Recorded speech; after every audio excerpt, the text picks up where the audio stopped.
of a complete breach of trust with the British public on a truly historic scale. Today, a report emerged that a migrant who had publicly threatened to harm Nigel Farage, the leader of the Reform UK party, has successfully entered the United Kingdom.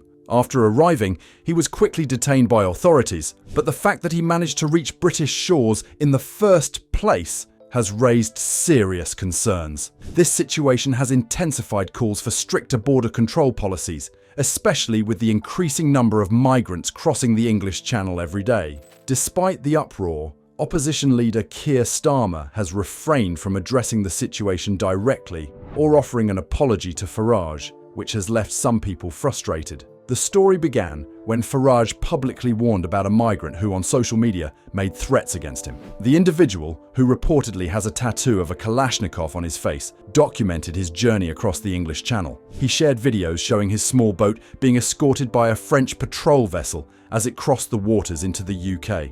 Upon arrival, the man was detained by British immigration officials in Dover, but not before sparking a major discussion about border security and public safety. When questioned on the matter, a spokesperson for the Prime Minister declined to comment specifically on this individual case, stating it was under investigation. She emphasised that the safety of members of Parliament, MPs, is a priority and that efforts are ongoing to protect them. Nevertheless, the spokesperson stopped short of issuing any apology to Farage or acknowledging the broader concerns about border security raised by this incident. This case has come at a time when the issue of immigration is particularly sensitive in the UK. Starmer had previously pledged to take a firm stance against criminal gangs that facilitate these dangerous crossings, a commitment he emphasised would be a priority if he were to win in the 2024 general election. However, the number of crossings has continued to rise, reaching record-breaking figures, with over 30,000 migrants having successfully made the journey so far this year. In response to these events, Reform UK has called on the government to implement stricter measures to tackle both legal and illegal immigration. They issued a statement detailing 7 demands aimed at controlling immigration more effectively. Reform UK's position reflects the sentiment among a significant portion of the British public who feel that current immigration policies are insufficient to handle the ongoing situation. Meanwhile, immigration authorities continue to investigate the migrant involved in this incident. The Metropolitan Police also confirmed that they had received reports of death threats made against Farage, which are being treated with utmost seriousness. They reiterated their commitment to protecting MPs through measures such as Operation Bridger, a national policing initiative that provides protective security advice and works with parliamentary authorities to ensure MPs' safety. In a separate story, tensions have also been building in the agricultural sector following recent policy changes. The government recently announced a 20% inheritance tax on farmland valued at over £1 million.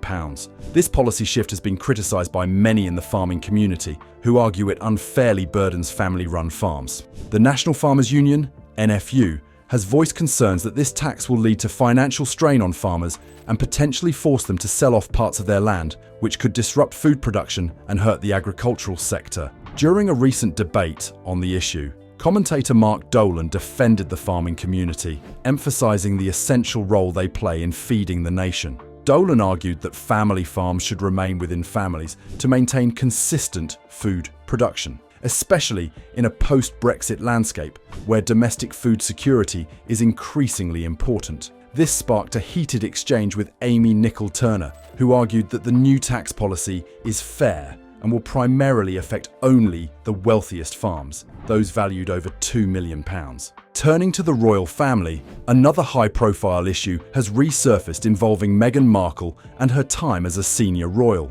Recently, sources close to the palace have disputed Meghan's claims that she received no support from the institution when adjusting to royal life. In his biography, royal author Robert Hardman writes that significant resources were offered to Meghan, but that she reportedly refused assistance due to trust issues. This counters statements made by Meghan in a 2021 interview, where she claimed the palace denied her help during a period of mental health struggles. This new revelation has fueled ongoing debates surrounding the Duke and Duchess of Sussex's relationship with the royal family. Despite the tensions, it has been reported that King Charles III is open to reconciliation. According to Hardman, the King even offered Prince Harry a room at Buckingham Palace during a recent visit, though Harry opted to stay in a hotel, citing security concerns. These recent events, from the rise in unauthorized channel crossings to contentious political and social issues involving agriculture and royalty, highlight the diverse challenges the UK is facing. Public opinion remains divided on how best to handle these matters and whether the responses from political leaders have been adequate. As the country approaches another election, these topics are likely to play a central role in the national debate.